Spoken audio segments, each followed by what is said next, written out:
देखते होते हमारे उदाहिया बैठी के पीपरा के छाँव। रुक रुक रुक रे टरेनिया, रुक रुक रुक रे टरेनिया, ले ले चल जनुआ के गाँव। रुक रुक रुक रे टरेनिया, ले ले चल जनुआ के गाँव। रुक रुक रुक रे टरेनिया।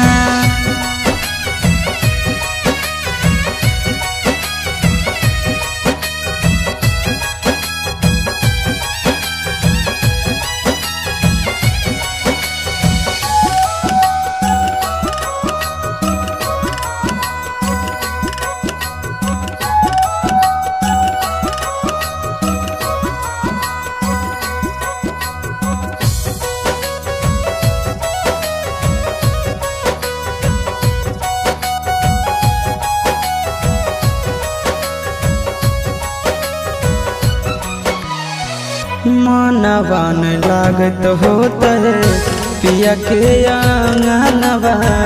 रतिया में देखी देखी रोबत होते चनवा, रोबत होते चनवा।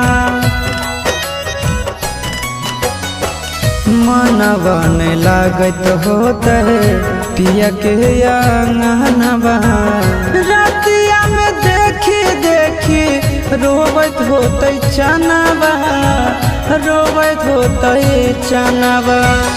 जबने ना गदिया गेलै पगले, उहबे हमरो पहुँचा।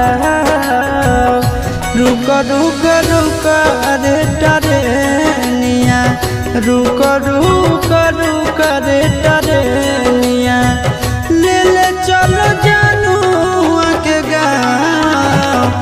रुक रुक रुक रे टरेनिया, ले ले चलो जनुआ के गाँव।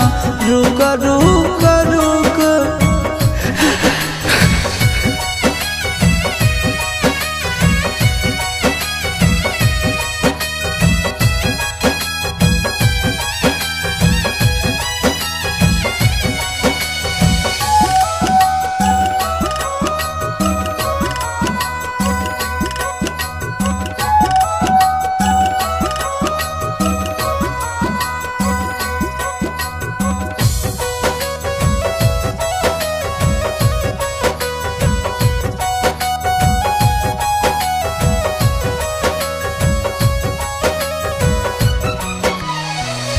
फोनवो नहीं कैला कहीं नहीं भेजले कई खबरिया।